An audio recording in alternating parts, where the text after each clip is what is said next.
What a beautiful day. Did you know Sweden was voted the best place in the world to live? Sweden? I wonder why it was voted the #1 place in the world to live. I read that it's really safe and clean. I've never been to Sweden, but in my opinion, Canada seems like the best place to live. What makes you think that? Well, first of all, it's also safe and clean like Sweden.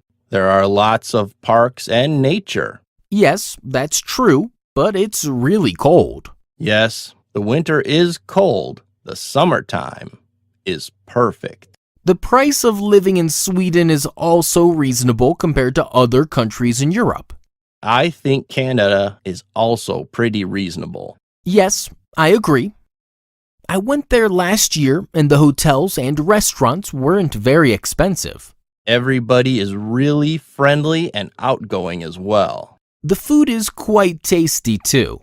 There's a great selection of international foods. I want to move to Canada someday.